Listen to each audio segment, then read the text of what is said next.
تو میں صرف آپ کو سمجھانے کی کوشش یہ کر رہا ہوں کہ اس سال امیدیں جس کی بھی جو ہیں وہ مشکل ہیں کہ گورنمنٹ اس کو سیٹسفائی کر سکے گی، گورنمنٹ اکنامک چینجز ان حالات میں لا سکے گی اور لوگوں کو ریلیف دے سکے گی. مجھے یہ بہت بڑا چیلنج نظر آتا ہے. اچھا تو سر جو ریونیو ٹارگٹس پچھلے بجٹ کے اندر کیے اس کو ریوائز بھی کیا گیا، جب ہم وہاں تک بھی نہیں پہنچ پائے تو کیا ہر چیز ہم وار پہ ڈال دیں گے یا تھوڑی ہماری اپنی ناکامی بھی ہوگی نا کہ ریونیو جنریشن؟ دیکھیں نہیں میں ہر چیز یہ نہیں کہہ رہا، کسی آپ غلط نہ سمجھیں. نہیں سر وہ بجٹ کی بات ہو گئی، but let's come to the revenue collection because وہ تو دیکھیں جو فیلیئرز ہیں اکنامک ایکٹیویٹی میں، جو فیلیئرز ہمارے ہوئے ہیں ان کو ہمیں ایویلیویٹ کرنا چاہیے. اگر آپ نے ٹارگٹس ایسے رکھیں ان ریئلسٹک، اور میں ہمیشہ یہ کہتا ہوں کہ آپ ان ریئلسٹک ٹارگٹس مت رکھا کریں، کیونکہ ہم نے ایئر ٹو ایئر یہ دیکھا ہے کہ لاسٹ ایئر بھی، آپ اس سال کو چھوڑ دیں، آپ لاسٹ ایئر نکالیں، یہی ہوا ہے کہ ہمارے پاس بڑا شارٹ فال آیا ہے ریونیو کے اندر. اس سال بھی آئے گا، کوئی 600-700 بلین تو آلریڈی آ چکا ہے. تو ظاہر سی بات ہے جب آپ ان ریئلسٹک ٹارگٹس رکھیں گے، آپ کی اکنامی میں گروتھ نہیں ہو رہی، آپ کے ٹیکس پیئر نہیں بڑھ رہے اور آپ اپنا ریونیو ٹارگٹ بڑھاتے جا رہے ہیں، تو بھائی یہ کیسے ہوگا؟ It is not possible. یہ تو ڈے ون سے ہمیں پتہ ہے کہ یہ شارٹ فال آپ کا کریٹ ہوگا. تو اس ٹائپ کی چیزیں کرنے سے گورنمنٹ کو ریسٹرین کرنا چاہیے اور ہمیں ان ریئلسٹک ٹارگٹس نہیں رکھنے چاہیے. جب ہمیں پتہ ہے ملک کے حالات یہ ہے، جب ہمیں پتہ ہے دنیا کے حالات یہ ہیں اور ہم اس سے دنیا افیکٹڈ ہے ان حالات سے، اور ہم تو بہت زیادہ افیکٹڈ ہیں کیونکہ ہم ان حالات کے بہت نزدیک ہیں. تو یہ سب چیزیں سوچ کے ہمیں ریئلائز کرنا چاہیے. اور جو لاسٹ ایئر فیلیئرز ہوئے ہیں، ہمارے ٹارگٹس اچیو نہیں ہوئے، ریفارمز نہیں ہوئے، دوسری چیزیں نہیں ہوئیں، ان کو بھی ہمیں ریئلائز کرنا چاہیے کہ وہ کیوں نہیں ہوئیں، اور ان کو ہمیں کرنا چاہیے. کیونکہ ہم جتنا ان کو ڈیلے کریں گے، جتنا اس کی امپلیمنٹیشن ڈیلے کریں گے. اب ڈسکوز میں 5 سال سے رو رہا ہوں کہ ڈسکوز پرائیویٹائز کریں. ہر دفعہ ان سے پوچھتے ہیں کہ جی ڈسکوز کیونکہ ہمارا ایک اور میجر جو ڈیفیسٹ ہے، جو بہت بڑا، وہ ہمارا سرکولر ڈیٹ ہے. وہ پہلے بجلی میں آتا تھا، اب گیس میں بھی آنا شروع ہو گیا. تو ان چیزوں کو جب تک آپ ریزالو نہیں کریں گے تو یہ تو ہر سال ہم بلیڈ کر رہے ہیں، اور اس سے بجٹ کا کوئی تعلق نہیں ہے. یہ چیزیں جیسے میں نے آپ کو کہا کہ یہ چیزیں، مگر ضرور یہ چیزیں بجٹ کو ہمارے افیکٹ کرتی ہیں. تو سر یہ جو آپ پرائیویٹائزیشن کا کہہ رہے ہیں ڈسکوس کے حوالے سے، جس پہ آج بھی حکومت نے کہا ہے کہ ہم ان تینوں کو جلدی کریں گے، جس میں ایسکو ہے، گیپکو ہے اور فیسکو ہے، تو پہلے تو یہ کہا جاتا تھا کہ Peoples Party is anti privatisation. جب آپ لوگ بھی آن بورڈ ہیں تو پھر کیا؟ نہیں سر، تو اب اگر آپ لوگ بھی آن بورڈ ہیں اور آپ لوگ خود کہہ رہے ہیں کہ بھائی ان کو جلدی پرائیویٹائز کرو، تو وائی دی سلو پروسیس؟ بس میں تو یہی کہوں گا کہ یہ it shows failure on the whichever team is involved in this privatization, whichever team is involved in implementing this, ان کا فیلئر ہے. اور اس پہ پرائم منسٹر کو دیکھنا چاہیے، اس پہ ان کو فوکس ان کا بڑھنا چاہیے، اس پہ ان کو رپورٹ مانگنی چاہیے کہ بھائی یہ کیوں ڈیلے ہو رہا ہے، واٹ از دا پرابلم. کیونکہ اس میں دیکھیں، اس میں ہمارا روز کا loss, every day we are losing money and the country is losing money. It's not that کہ جی department is losing money, the whole country is losing. تو یہ چیزیں جب تک ریئلائزیشن نہیں ہوگی، جب تک اس کے اوپر کوئی فوکس نہیں ہوگا، تو یہ اسی طرح چلتا رہے گا. ایئر ٹو ایئر آپ دیکھیے گا کہ ہم وہ آ کے دیتے رہیں گے، جی ہم کر رہے ہیں، اب ہم نے کنسلٹنٹ ہائر کر لیا ہے، اب ہم نے فلانا کر لیا ہے، اب ہم نے ڈھمکانا کر لیا. بھائی what is the problem? There is no problem. آپ اس کو کریں. جب تک آپ نہیں کریں گے، نہ آپ کا سرکولیٹڈ ختم ہوگا انرجی کا، نہ چیزیں صحیح ہوں گی. بالکل، کیونکہ ظاہر ہے کہ at the end of the day taxpayer کا پیسہ بھی جا رہا ہے نا سر. یہ جو وائٹ ایلیفنٹس پالے ہوئے، یہ پیسہ دیکھیں جو جا رہا ہے، یہ ہم لوگوں پہ خرچ کر سکتے ہیں نا، ہیلتھ پہ خرچ کر سکتے ہیں، ایجوکیشن پہ خرچ سکتے ہیں، دوسری چیزوں پہ یہ تو بلا وجہ کا پیسہ جا رہا ہے. 1.2 ٹریلین 1.3 ٹریلین سے اوپر یہ پیسہ جا رہا ہے. بھائی کیوں جا رہا ہے یار؟ What is the problem? آپ اس کو ختم کریں. سر ایک طرف یہ ہے تو دوسری طرف حکومت بات کرتی ہے ہمیشہ اس 18ویں ترمیم اور این ایف سی کی کہ جو صوبوں کو 18ویں ترمیم کے بعد ٹیکس کی کلیکشن اور ڈسٹریبیوشن ہوئی ہے، وفاق کے پاس اب اتنے پیسے نہیں بچ رہے to cater to BISP, to cater to PSDP, to cater to defence budget, to cater to ان کے اپنے جو اخراجات ہیں حکومت چلانے کے اینڈ ڈیٹ سروسنگ کے. تو کیا پاکستان پیپلز پارٹی اس پر کسی صورت بیٹھ کے مشاورت کر رہی ہے، کرنا چاہتی ہے، سمجھتی ہے کہ یہ درست ہے؟ جی ہم نے ہر سال کی ہے اور ہم اس سال بھی کریں گے. ایسا نہیں ہے کہ مشاورت نہیں ہوتی، but again the point is کہ آپ کے پاس ان چیزوں کے لیے اسپیس ہونی چاہیے نا. آپ کے پاس اسپیس ہی نہیں ہوتی. ہر سال ہم 4 سے 5% بورو کرتے ہیں اور وی کنٹینیو ٹو بورو. اس پہ کوئی سوچتا ہی نہیں ہے کہ بھائی یہ بوروئنگ کب ختم ہوگی. اور بوروئنگ ایئر ٹو ایئر بڑھتی ہے پاکستان کی، کم نہیں ہوتی. وہ الگ بات ہے کہ انٹرسٹ ریٹ کم ہو گئے، اس سے ہمیں بچت ہو گئی. وہ الگ بات ہے کہ ہم نے ہائی انٹرسٹ کے لونز ریٹائر کر دیے اور ہم نے سستے لونز لے لیے. وہ تو اٹس اے فائنینشیل مینجمنٹ. مگر جو ایکچوئل کاز ہے اس کو آپ ایڈریس ہی نہیں کرتے. آپ ہمیشہ نیگیٹو بجٹ ہے ہمارا، ہمیشہ نیگیٹو بجٹ ہے، ہمیشہ ہم بوروئنگ موڈ میں ہیں. تو یہ ہمیں اس کو ختم کرنا پڑے گا. اگر ہم نہیں کریں گے تو وی گو بینکرپٹ ان دی اینڈ. سر تو یہ جیسے جو آنے والا بجٹ ہے، اور کیونکہ اکانومی کا پہیہ جیسے آپ نے بھی کہا کہ اس طرح سے جیسے چلنا چاہیے وہ نہیں چل رہا، تبھی ہم اتنی مشکل میں ہیں، تو کیا سمجھیں کیا کوئی انویسٹمنٹ فرینڈلی یا بزنس فرینڈلی بجٹ اس کنڈیشن میں آنا ممکن ہے؟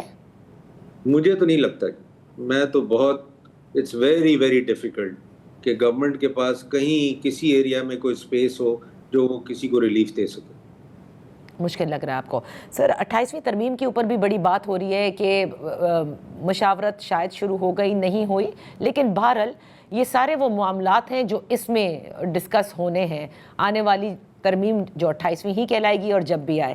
پاکستان پیپلز پارٹی کیا این ایف سی کے ریویو کے اوپر اور جو دیگر معاملات ہیں جو 28ویں ترمیم میں شامل ہو سکتے ہیں اس پر آپ کی کچھ کلیئرٹی ہے یا نہیں؟ اس پہ ابھی تک جی ہماری طرف کوئی کلیئرٹی نہیں ہے. کوئی ڈسکشن ابھی تک نہیں ہوئی میری نالج میں. اوکے. اور کوئی ہمارے پاس ڈاکیومنٹ نہیں آیا، کوئی ہمارے پاس ڈرافٹ نہیں آیا. یہ جس طرح آپ نے باتیں سنی ہیں اسی طرح میں نے باتیں سنی ہیں. ابھی تک کوئی چیز ہماری پارٹی کے سامنے میری نالج تک نہیں آئی. صحیح. یعنی کیونکہ ابھی کچھ روز قبل بھی بلاول بھٹو زرداری صاحب کہہ رہے تھے کہ 28ویں ترمیم ہو یا بجٹ ہو، پیپلز پارٹی کے بغیر تو پاس نہیں ہو سکتا، لہٰذا مشاورت تو کرنی پڑے گی. آپ کو لگتا ہے کہ now the time has come کہ کیونکہ پہلے بھی اس کے اوپر بات ہوئی ہے کہ این ایس سی کا ریویو ضروری ہے، آئی ایم ایف بھی ان سے کہتا رہتا ہے ٹو ریویو. کیا پاکستان پیپلز پارٹی اس کے لیے تیار ہوگی یا صوبوں کے شیئر کو کم کرنے کے لیے تیار نہیں؟ دیکھیں میں آپ کو بتاؤں، بلاول صاحب نے بالکل صحیح کہا کہ ان کی پیپلز پارٹی کے بغیر یہ چیزیں نہیں ہوں گی، اس میں تو کوئی شک نہیں ہے. مگر اب دیکھیں یہ چیزیں ڈسکشن کرنے سے ہی ہوں گی نا. این ایف سی ایوارڈ کیا ہوتا ہے؟ ایوری 5 ایئرس ڈسکشن ہوتی ہے. بالکل. اس پہ ساری چیزیں ڈسکس کی جاتی ہیں اور اس کے بعد نیا ایوارڈ دیا جاتا ہے. تو ڈسکشن کرنے میں تو کوئی ٹیکس نہیں لگتا نا جی. ڈسکشن کرنے میں کوئی نقصان تو نہیں ہوتا.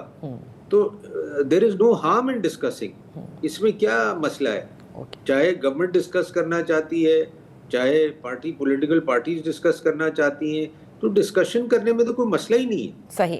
آپ سمجھتے ہیں، آخر میں یہ پوچھنا چاہوں گی کہ بسپ کا بڑا ذکر ہوتا ہے، نون لیگ کے کئی لوگ یہ کہتے ہیں حکومت کے کہ بسپ، اور یہ شہباز شریف صاحب کی طرف سے بھی پہلے آ چکا ہے کئی بار کہ صوبے بھی اس میں اپنا شیئر ڈالیں. آپ سمجھتے ہیں کہ آج جتنے ہمارے صوبے ہیں ان کے پاس اتنا پیسہ ضرور ہے کہ وہ بسپ کے اندر کنٹریبیوٹ کریں؟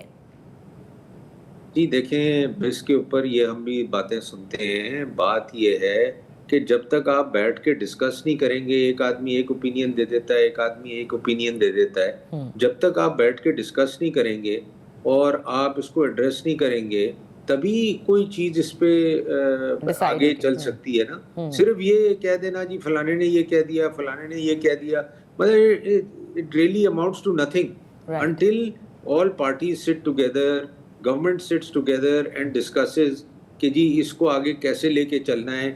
کیا آپ کی پروپوزلز ہیں گورنمنٹ کی, کس طریقے سے لے کے چلنا ہے, تو تبھی کوئی اس کا حل نکلے گا. صحیح بہت بہت شکریہ سینیٹر سلیم مانوی والا صاحب ود اس آن دا شو. یہاں وقت ہوا ہے ایک بریک کا. Welcome back. آنے والے بجٹ کے حوالے سے اور 18ویں ترمیم کی جو بازگشت ہے اس کے حوالے سے اپوزیشن جماعتوں کی تنقید کا آغاز ہو چکا ہے. اس پر بات کرتے ہیں. ہمارے ساتھ ان فوکس ہیں سابق گورنر سندھ محمد زبیر صاحب. زبیر صاحب, ویسے تو آنے والے بجٹ سے سبھی ڈرے ہوئے ہیں کہ کیا ہوگا, کیونکہ مہنگائی کی جو شرح جو اسٹیٹ بینک کے گورنر خود بتا رہے ہیں کیا رہے گی, لیکن اچھی خبر یہ ہے کہ آج اسحاق ڈار صاحب کی نواز شریف صاحب سے ملاقات ہوئی ہے اور انہوں نے کہا ہے کہ عوام کو زیادہ سے زیادہ ریلیف دیا جائے اور مہنگائی کو کم کیا جائے. وہ بھی بہت اچھی طرح سمجھتے ہیں آئی ایم ایف میں رہتے ہوئے جو کڑی شرائط اب اور مزید آئی ہیں. کیا یہ ایکچولی ممکن ہوگا کہ نواز شریف صاحب کے کہنے سے مہنگائی کم ہو جائے گی اور عوام کو ریلیف بھی مل جائے گا؟ دیکھیں, ایک تو یہ میں آپ کے ناظرین کے لیے بھی ویسے بتا دوں کہ یہ جو پولیٹیشین کہتے ہیں نا کہ یہ عوام کے فائدے کے لیے بجٹ بنایا جائے, اس کا میرا خیال ہے ایمفسس جو ہونا چاہیے کہ بزنس فرینڈلی ہو, انویسٹمنٹ انسینٹیوز اس میں ہوں, کیونکہ اسی سے عوام کو ایک جا کے بہتری آئے. اناؤنس کرنا تو بڑا آسان ہوتا ہے, کوئی آپ فائنینس منسٹر جا کے بجٹ میں بتا دیں کہ جی ہم آٹا اتنا سستا کر دیں گے, چینی اتنی سستی کر دیں گے, وہ سارے تو بڑے آسان ہیں. Why don't any governments go along with that, because جو مشکل کام ہوتا ہے وہ مشکل یہ ہوتا ہے کہ آپ نے ایک ایسا انوائرمنٹ کریٹ کرنا ہے جس سے بزنس ایکٹیویٹی, اکنامک ایکٹیویٹی بڑھے, اور اکنامک ایکٹیویٹی بڑھے گی تو امپلائمنٹ جنریشن ہوگی, ٹیکسز کی ایک زیادہ اچھے طریقے سے کلیکشن ہوگی, ایکسپینڈڈ اکانومی پر گروتھ ہوگی, ایکسپورٹس ہوگی, پاورٹی میں ریڈکشن ہوگی. تو اس میں تو حکومت ظاہر سی بات ہے میرا خیال ہے اتنی کامیاب نہیں ہو سکی ہے. اب نواز شریف صاحب نے جو کہا ہے اور جو پبلک کیا گیا ہے وہ ایک کنسرن ریفلیکٹ کر رہے ہیں کہ لوگوں میں بے چینی ہے جو کہ انہوں نے محسوس کی ہوگی, اور معیشت کے حوالے سے جو حالات ہیں لوگوں کے وہ بہت ہی زیادہ خراب ہیں. سو نواز شریف کا یہ کہنا اور اسحاق ڈار کا ان سے ملنا دو چیزوں کو, ایک تو ان کا کنسرن جو پبلک ہے وہ ایکسپریس کر رہے ہیں پبلکلی, اور دوسری چیز اسحاق ڈار کا role in the preparation of the budget, جو کہ ایک بڑی عجیب سی چیز ہے for a foreign minister to be handling the budget things rather than the finance minister. یہ خبریں بڑی پہلے گردش کر رہی تھیں کہ اس سال کا جو بجٹ ہے وہ شاید اسحاق ڈار صاحب بنائیں گے اور فائنانس منسٹر نہیں. I don't know how true that is. لیکن whatever it is, IMF کی وہی باتیں اور ہماری بجٹ کے آنے سے پہلے وہی باتیں شروع ہو جاتی ہیں. زبیر صاحب, آج پھر حکومت نے یہ کہا ہے کہ انہوں نے 3 ڈسکوز کے نام لیے ہیں کہ اس کے 50 سے لے کے 100% تک کے جو شیئرز ہیں وہ بیچے جا سکتے ہیں, اور اس کے اندر انہوں نے ایسکو کا نام لیا ہے, فیسکو کا نام لیا ہے اور گیپکو کا نام لیا ہے. آپ بھی پرائیویٹائزیشن کے وزیر رہ چکے ہیں, ذرا بس نٹ شیل کے اندر ہم سب کے لیے بتا دیں ناظرین کے لیے واٹ از اٹ, کہ ہمیں ایکٹیو لسٹیں بھی بتائی گئی ایس او ایز کی, لیکن کیا کانفلکٹ آف انٹرسٹ ہے, کیا پولیٹیکل پرائس پے کرنی پڑتی ہے, یہ وجہ ہے کہ ہم پرائیویٹائزیشن کو کرنے میں ناکام ہی ہوئے ہیں ابھی تک؟ ایک دفعہ تو میں خود اس کا وٹنس تھا, وہ ناکامی تو میرا خیال ہے وہ پولیٹیکل ریزنز کی وجہ سے تھی. جب 2015 اکتوبر کی بات ہے, فیسکو کی پرائیویٹائزیشن ہم نے 9 کے 9 ڈسٹریبیوشن کمپنیز جو ہیں اس کو لائن اپ کیا تھا پرائیویٹائزیشن کے لیے, اور ہر ایک کا جو تھا فائنینشیل ایڈوائزر اپوائنٹ ہوا تھا, وہ جو 1.5-2 سال ہوتے ہیں جو مشکل ترین ہوتے ہیں اسٹڈی کرتے ہیں, فائنینشیل ایسپیکٹ, اس کا HR, دوبارہ ٹیکنیکل ایسپیکٹ, تو وہ لیکن مارکیٹ میں آپ ایک ایک کر کے لے کے آنے کا تھا. تو FESCO we thought was the best one, اور اس کے ہم نے پروسیس اینڈ تک لے گئے تھے. اس میں بڈس بھی آ گئی, اچھا, اور بڑے اچھے ان سے بڈس آئی تھیں گروپ سے, لیکن اس کے بعد پولیٹیکل ریزنز کی وجہ سے فیسکو میں ہڑتال کا تھریٹ دے دیا گیا. اس کے جو مزدور تھے وہ آ کے پرائم منسٹر سے بھی ملے, خواجہ آصف اس وقت ہوتے تھے minister for water and power, ان سے بھی ملے, میرے سے بھی ملے تھے. تو وہ پھر فیصلہ یہ کیا گیا بڑوں نے کہ جی اس وقت politically it's not a good thing, because آپ کو پتہ ہے اس وقت عمران خان بہت ظاہر ہے ایک موومنٹ چلا رہے تھے حکومت کے خلاف. تو privatisation is not an easy thing from a political standpoint. تو وہ فیلئر کا تو مجھے پتا ہے. اور یہ بڑوں سے جب ملے تو بڑوں کا مطلب نواز شریف صاحب سے اس وقت ملے. آئی تھنک اس میں جو کلیدی رول تھا وہ اسحاق ڈار صاحب آپ کو پتا ہے کہ کیبنٹ کمیٹی آن پرائیویٹائزیشن کو چیئر کرتے تھے, آج بھی چیئر کرتے ہیں بائی دا وے. اس وقت تو فائنینس منسٹر تھے, سینس بنتا تھا, اب تو فورن منسٹر ہیں. کوئی میرا خیال ہے کوئی ریلیشن شپ بنتی نہیں, لیکن ظاہر بات ہے ان کا قد اتنا بڑا ہے کہ وہ کچھ بھی کر سکتے ہیں.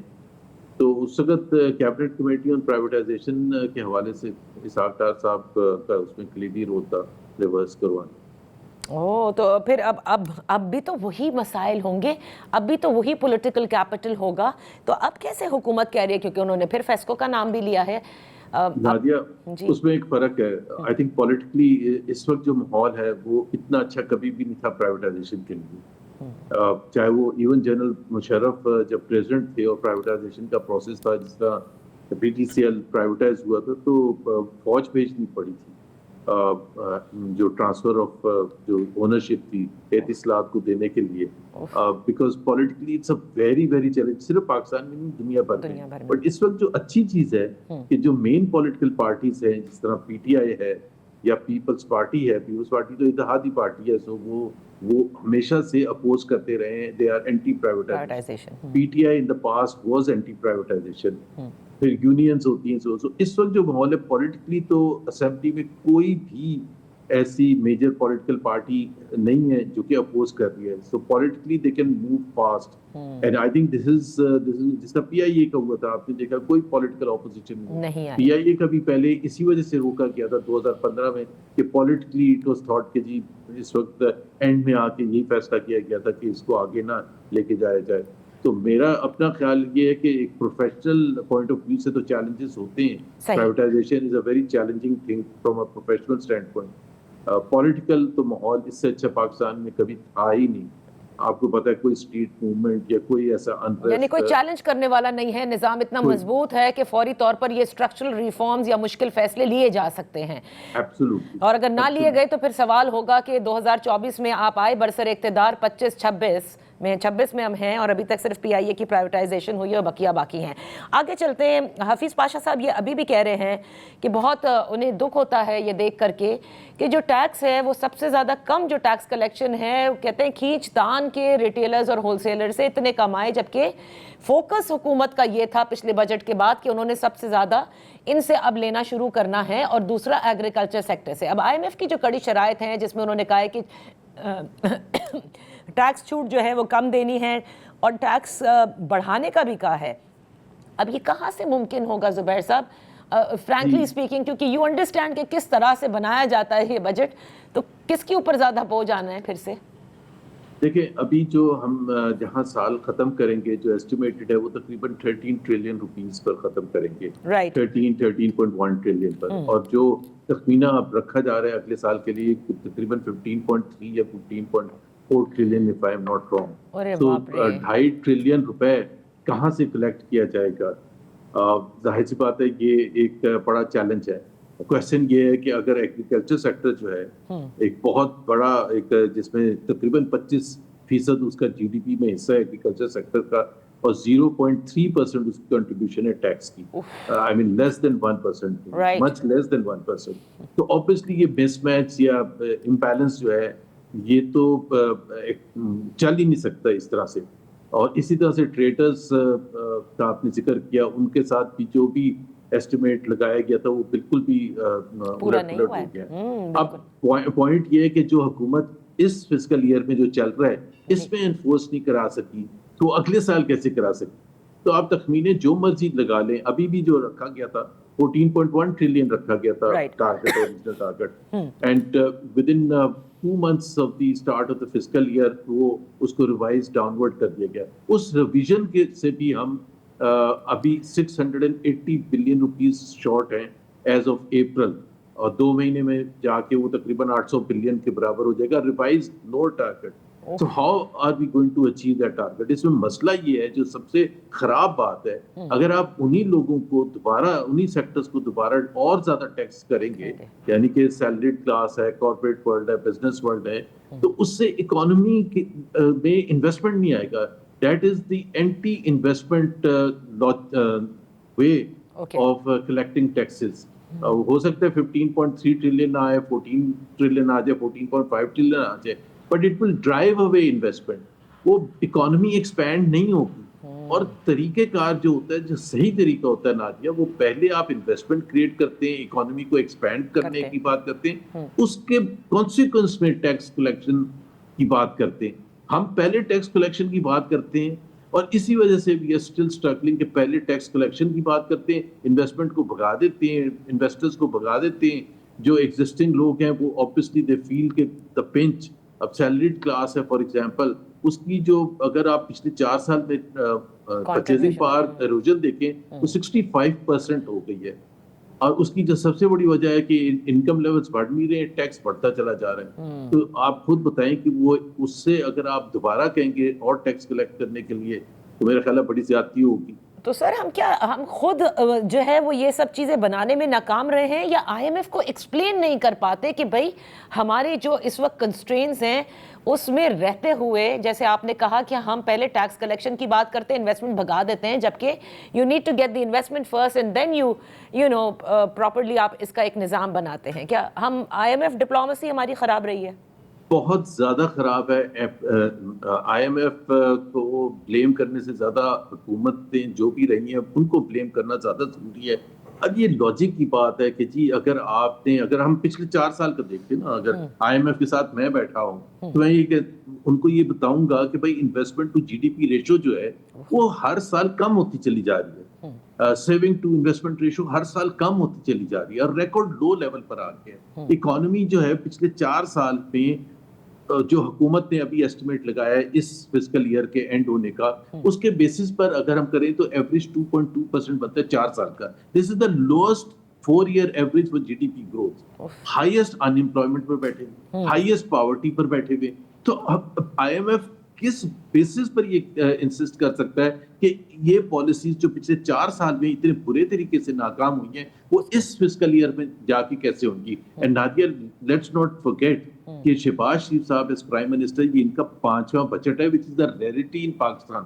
پاکستان میں میرا خیال ہے, مجھے جہاں تک یاد ہے, I have to go back to maybe Zulfikar Ali Bhutto's time, جنہوں نے شاید 5 بجٹ دیے تھے, but I am not sure. اب ان کا آپ دیکھ لیں 2022 میں دیے انہوں نے, 2023, 2024, 2025 اور اب 2026. تو 5 بجٹ دینے کا مطلب یہ ہے کہ یہ حکومت اس چیز کا گلہ تو نہیں کر سکتی کہ ہمیں ٹائم نہیں ملا, ہمیں ایک لانگ ٹرم پلان کو امپلیمنٹ کرنے کے لیے اور اس کو بریک کر کے فار ایچ ایئرز بجٹ. تو اگر جو چیز آپ نے I M F is a failure, اور سب سے بڑی بات اس کی ایگزامپل ہے نادیہ 25واں آئی ایم ایف پروگرام ہے. تو اگر 25ویں آئی ایم ایف پروگرام کے بعد Pakistan is far behind all the other countries in the region, تو پھر اس کا تو مطلب یہی ہے کہ there is a failure somewhere between IMF and the government of Pakistan. بالکل. زبیر صاحب یہاں وقت ہوا ہے ایک بریک کا, بریک کے بعد ہم اپنی گفتگو جاری رکھیں گے. Welcome back. ان فوکس ہے محمد زبیر, سابق گورنر سندھ. بات ہو رہی ہے آنے والے بجٹ اور حکومت کی معاشی صورتحال کے حوالے سے. بہت سارے آپ جیسے لوگ یہ کہتے ہیں کہ شہباز شریف صاحب نے وہ بس مس کر دی ہے because he could have done wonders جس طرح کا مضبوط نظام ہے.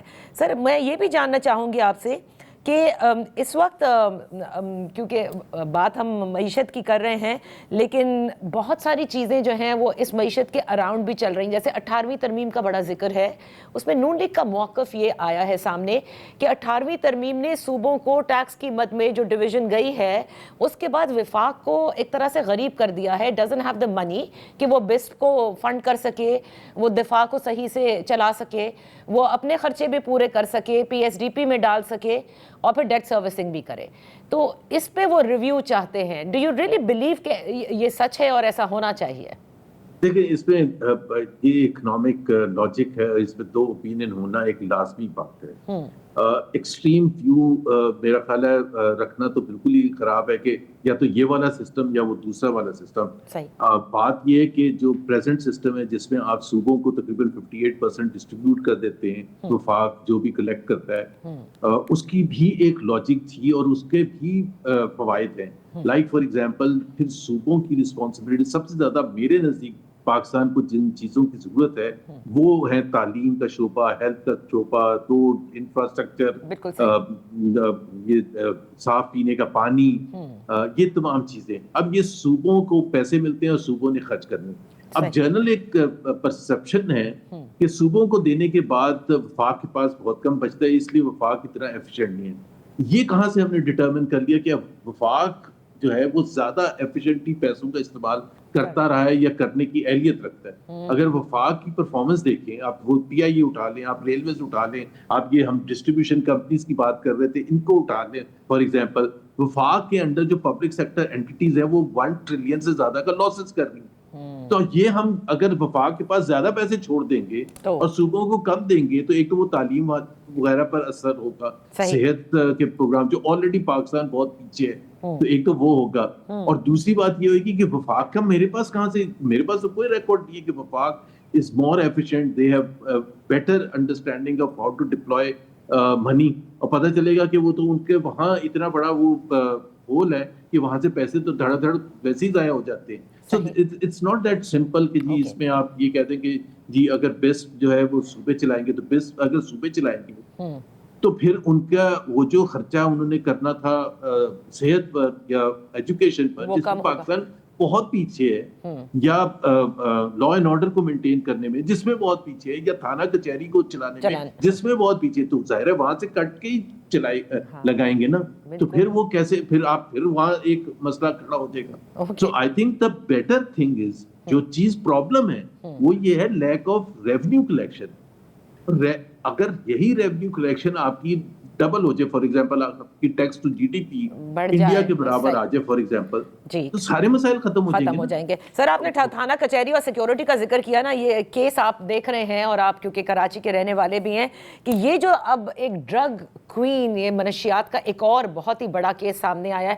واٹ وڈ یو سے, بڑی اس کے اندر اب کہتے ہیں کہ نام بھی بڑے ڈسکلوز ہوں گے, یہ منطقی انجام تک پہنچے گا یا جسٹ اندر کیس کسی یا کچھ لوگوں کو ذرا اب سبق سکھانے کے لیے یہ کیا گیا ہے؟ اب وہ تو اس پہ کنسپیرسی تھیوریز آ رہی ہیں کہ سبق سکھانے کے لیے ہے, کسی کو ٹائٹ کرنے کے لیے ہے, مجھے نہیں پتا. بٹ جب وہ ٹی وی اسکرینس پر آ رہا ہے نادیہ, تو it reflects a society, it reflects a governance system, it reflects the complete failure of how governments have to operate. اور گورنمنٹس کی جب میں بات کروں کہ پولیس کا نظام اور یہ تمام جو چیزیں ہیں, اب ان کے خلاف یہ جو کوکین کوئین کہلاتی ہیں, کتنے کیسز درج ہو چکے ہیں, کیا ہوا؟ کچھ بھی نہیں ہوا. یہ بھی ہم نے دیکھا کہ پہلے دن جب ان کو لایا گیا تو ان کا کوئی بھی اس قسم کا چیز ہم نے نہیں دیکھی. شاہ محمود قریشی کو لے کے آتے ہیں, ایک شریف آدمی کو, تو ہتھکڑیاں لگا کے, اور how she was roaming around. I mean so یہ ایک ہمارا تضاد آپ دیکھیں کہ کس طرح سے ایک اتنے اچھے پڑھے لکھے, میں ایک ایگزامپل دے رہا ہوں, بہت سی اور ایگزامپلس بھی ہیں, شاہ محمود صرف نہیں ہے, بٹ میں ایک ایگزامپل دے رہا ہوں. اسی طرح سے اس میں اتنے فلاز ہیں کہ میں کہتا ہوں کہ کوئی بھی پراپر جوڈیشل سسٹم, ان کو بتایا گیا پہلے ایف آئی آر میں کہ کراچی سے پکڑا ہے, وہ جس اپارٹمنٹ کا بتایا تو وہ اپارٹمنٹ کے اونر آ گئے, وہ انہوں نے کہا یہاں تو میں رہتا ہوں, ایک ایگزامپل میں. So there are so many gaps in the whole thing. اس میں تو کوئی شک نہیں ہے کہ اتنا ہینس کرائم ہے کہ سزا ہونی چاہیے تاکہ ہم سب, میں آپ, سوسائٹی, ہمارے بچے اس چیز سے بچ سکیں, اور ایسی سزا ہونی چاہیے جو سب کے لیے ایک عبرت کا نشان ہو. یہ آپ نے بالکل صحیح کہا کہ واٹ از اپیرنٹ کہ ہاں able to convict her, that I don't know. آپ نے ایک چیز بالکل صحیح کہی کہ کسی کو ٹائٹ کرنے کے لیے یا نہیں, بہت ساری تھیوریز ہے, لیکن جو چیز سامنے آئی ہے اور یہاں ہو کر آئی ہے, and I will include all the provincial governments, then I will also include federal government in this, کہ ایک کمپلیٹ فیلئر نظر آتا ہے جہاں پہ منشیات کی ترسیل اتنے کھلے عام اور ایسے نیٹ ورک چل رہے ہیں. یہ صرف ایک نیٹ ورک ہے, آئی ایم شیور ایسے بہت سارے ہیں. ابھی کچھ ہی عرصے پہلے وہ ارمغان کیس بھی ہمارے سامنے آیا تھا اور اس نے بھی سب کی آنکھیں کھول دی تھیں, لیکن ہم صرف امید کر سکتے ہیں کہ this should be an example. بہت بہت شکریہ زبیر صاحب فار بینگ ود اس. آپ سے ہم بات کرتے رہیں گے بجٹ اور بجٹ کے بعد بھی. دیکھتے ہیں کہ حکومت کس قسم کی پالیسیز لے کر آتی ہے. Let's take a break here. Welcome back. امریکی صدر اور چینی صدر کی جو ملاقات ہوئی, جو سمٹ ہوئی بیجنگ اور امریکہ کے درمیان in the backdrop of Iran war and of course a very fragile ceasefire, اس پر بات کرتے ہیں. ہمارے ساتھ ان فوکس ہیں former permanent representative to the United Nations Munir Akram صاحب. بے حد شکریہ for joining us. Munir Akram صاحب, صدر ٹرمپ نے جو بیجنگ سمٹ کو ٹریمینڈس سکسیس بھی قرار دیا اور انہوں نے یہ بھی کہا کہ ties are better than ever. Red carpet, state banquets, lot of welcome. لیکن ایکچولی صدر ٹرمپ کیا واپس لے کر آئے ہیں؟ Have you seen a major break through?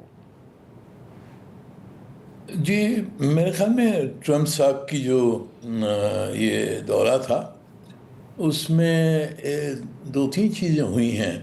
پہلی چیز تو جو امریکہ کا جو برتاؤ تھا چین کے ساتھ اس میں فرق آ گیا ہے.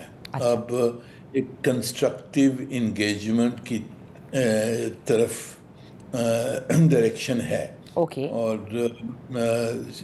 پریزیڈنٹ شی نے بھی یہی کہا کہ جی ہم آپس میں کوآپریٹ کرنا چاہیے, اور ٹرمپ صاحب نے بھی یہی کہا کہ ہم اچھے تعلقات چاہتے ہیں اور چین کے ساتھ ہم کوآپریٹ کرنا چاہتے ہیں. تو یہ ایک جو ڈائریکشن میں جو چینج آیا ہے یہ کافی اہم ہے آگے کے لیے. پھر کچھ انسٹیٹیوشنز بنائے ہیں انہوں نے, جو گلوبل ٹریڈ کے اوپر ایک بورڈ بنایا ہے, انویسٹمنٹ کے اوپر بورڈ بنایا ہے, جس کے تحت جو مسئلے ہیں ان کو حل کیا جائے گا. یہ دونوں ٹریڈ بڑھانے کے لیے, انویسٹمنٹ بڑھانے کے لیے. تو یہ بھی میرے خیال میں ایک انسٹیٹیوشنلائزڈ انگیجمنٹ رہے گی, وچ از آلسو ویری پازیٹیو. تیسری چیز یہ نظر آیا کہ جی چین تیار ہے کہ جو ٹریڈ امبیلنس ہے اس کو کریکٹ کرنے کے لیے وہ چیزیں امریکہ سے لینا چاہتا ہے. وہ بوئنگ جہاز ہیں, ایگریکلچرل پروڈکٹس ہیں وغیرہ وغیرہ, تو وہ لینے کے لیے تیار ہے. تو اس سے بھی کوئی ٹریڈ فرکشن تھوڑا کم ہو سکتا ہے. پر جو بڑے مسئلے جو ہیں ان کے اوپر میرے خیال میں کوئی زیادہ بدل نہیں آئی ہے. تائیوان کے اوپر چین نے اپنا جو موقف ہے وہ پھر دہرا دیا ہے. ٹرمپ صاحب نے اس کا کوئی یعنی اختلاف یا جواب نہیں دیا. جو دونوں پوزیشنز تائیوان کے اوپر وہی رہی ہیں. ایران کے مسئلے کے اوپر جو یعنی کہ خواہش تھی کہ چین کچھ اپنا کردار ادا کرے گا اور میڈیٹ کرے گا. چین کا موقف جو ہے وہ چین چاہتا ہے کہ جی وہ بیک گراؤنڈ میں تو مدد ضرور کرے گا. رائٹ. وہ چاہتا ہے کہ جنگ ختم ہو, ہرمز کا اسٹریٹ کھل جائے, پر اس کے جو ایفرٹس ہوں گے میرے خیال میں وہ بیک گراؤنڈ میں ہوں گے. اور پاکستان کی جو میڈیشن ہے اس کو سپورٹ کرنے کا انہوں نے بتا دیا ہے کہ جی ہم پاکستان کی میڈیشن کو سپورٹ کرتے ہیں, تو اس کے تحت ہی ہونا چاہیے. سو ایران کے حوالے سے جیسے آپ نے کہا کہ ایک خاموش ڈپلومسی یا پیچھے سے بیک چینل جس طرح سے چائنا اپنا کردار ادا کر رہا ہے, بٹ صدر ٹرمپ آپ کے خیال میں کوئی کمٹمنٹ, کوئی پرومس چائنا سے نہیں لے پائے یا ہوا ہے, اور اس کے ایوز کوئی کنسیشنز کی بات ہوئی ہے؟ آپ کو ایسا لگتا ہے دیٹ کوڈ آلسو بی؟ جی میری نظر میں یعنی کہ اس پہ کوئی دونوں طرف سے کوئی ایسی خاص کمٹمنٹ نہیں ہوئی ہے. ایران کا جو مسئلہ ہے اس کی ایک خود کی ڈائنامک ہے, تو اس پہ میرے خیال میں زیادہ چین نے یہی کہا ہوگا کہ ہم ایران سے ہمارا جو اثر رسوخ ہے ایران کے ساتھ ہم استعمال کریں گے ان کو. پر انہوں نے یہ بھی میرے نظر میں امریکہ سے کہا ہوگا کہ جی آپ بھی اس جنگ کو نہ واپس نہ شروع کریں, اور ایک اس مسئلے کے جو حل ہے وہ ڈھونڈیں, اور پاکستان کی جو میڈیشن ہے اس کو استعمال کر کے آپ اس جنگ کو, اس مسئلے کو حل کریں. اس قسم کی مذاکرات ہوئی ہوں گی, کوئی میجر کمٹمنٹ مجھے نہیں نظر آتا ہے کہ دونوں طرف سے کوئی دیا گیا ہے اس بارے میں. اوکے تو سر اب یہ جو واشنگٹن کیونکہ کافی عرصے سے کئی سالوں سے انڈیا کو پروموٹ کرتا آیا ہے as an alternate to China in terms of supply chains technology اور جو انڈو پیسیفک اسٹریٹجی ہے اس پر، اگر امریکہ چین کے تعلقات جیسے آپ نے کہا بہتر ہیں یا کنسٹرکٹیو انگیجمنٹ آپ نے کہا کہ ہو رہی ہے اینڈ اف دیٹ کنٹینیوز، تو آپ کو کیا لگتا ہے کہ جو انڈیا کی چائنا +1 اسٹریٹجی رہی ہے وہ کمزور ہوتی آپ کو دکھائی دے رہی ہے اور that actually leaves New Delhi strategically isolated? جی بالکل. دیکھیں ہندوستان کی جو گرینڈ اسٹریٹجی تھی پاکستان اور چین کے خلاف، وہ گرینڈ اسٹریٹجی پوری ڈپینڈنٹ تھی امریکہ کی سپورٹ کے لیے. تو امریکہ وہ چاہتے تھے کہ جی امریکہ کیونکہ چین کو کنٹین کرنا چاہتا ہے تو ہندوستان کو استعمال کر سکتا ہے، اور ہندوستان کو پوری جو اسٹریٹجک پارٹنرشپ بنائی ہے اس میں وہ سپورٹ کرے گا، اور ہندوستان اپنا رول ادا کرے گا ایشیا میں چائنا کو کنٹین کرنے کے لیے. پر یہ ٹرمپ صاحب کی جو اپروچ ہے وہ مختلف ہے. ان کو سمجھ آ گئی ہے کہ جی اگر ہم نے تجارت کرنی ہے، ٹریڈ ہے، ٹیکنالوجی ہے، اس میں ہمارا سب میں بڑا پارٹنر چائنا ہی ہو سکتا ہے. کمپیٹیٹر بھی ہے پر سب میں بڑا پارٹنر بھی چین ہی ہو سکتا ہے. تو ان کو تو ڈیلز چاہیے. Trump is a deal maker. وہ چاہتے ہیں کہ ڈیلز کریں. ابھی پورے اپنے جتنے سب بڑی کمپنیز کے سی اے اوز تھی انہوں نے ساتھ لے گئے وہاں. کیوں لے گئے؟ اسی لیے کہ وہ دیکھا، ان کو سمجھ ہے کہ یہ ہمیں تجارت کرنے میں، ٹیکنالوجی بڑھانے میں، سب کچھ میں چین پارٹنر ہو سکتا ہے ہمارا، اور سب میں بڑا پارٹنر ہو سکتا ہے. تو جہاں تک کہ ان کا چین اور امریکہ کے تعلقات بہتر ہوتے ہیں تو ہندوستان کی جو اسٹریٹجک ریلیونس ہے وہ کم. تو سر کوڈ اور آکس کے حوالے سے آپ کیا کہیں گے؟ اگر یہی ریلیشنز اور بہتر ہوتے ہیں یا اسٹیبلٹی کی طرف رہتے ہیں، what happens to the relevance of Quad and AUKUS then? جی اس کا دیکھیے ریلیونس تو کم ہو جائے گا اگر یو ایس چائنیز کانفرنٹیشن کم ہو جاتی ہے، کوآپریٹیو کنسٹرکٹیو انگیجمنٹ شروع ہو جاتی ہے. تو جو کوڈ کا مقصد تھا کہ ایک الائنس بنایا جائے جس کے تحت چائنا کو کنٹین کیا جائے، اس کی اہمیت اور ریلیونس کم ہو جاتی ہے. پر دیٹ ڈز ناٹ مین کہ وہ چھوڑ دیں گے. صحیح. وہ اس کو جہاں تک کہ استعمال کر سکتے ہیں وہ کریں گے بیلنس رکھنے کے لیے. پر جو پہلے یہی اندیشہ تھا کہ ایک ایشین نیٹو بن جائے گا اور چین کے خلاف یہ پوری الائنس بن جائے گی، میرے خیال میں وہ امکان ابھی نہیں نظر آتے مجھے. بہت بہت شکریہ منیر اکرم صاحب فار بینگ ود اس آن دا شو. اسی کے ساتھ پروگرام کا وقت ختم ہوتا ہے. کل تک کے لیے اجازت دیجیے. اللہ حافظ.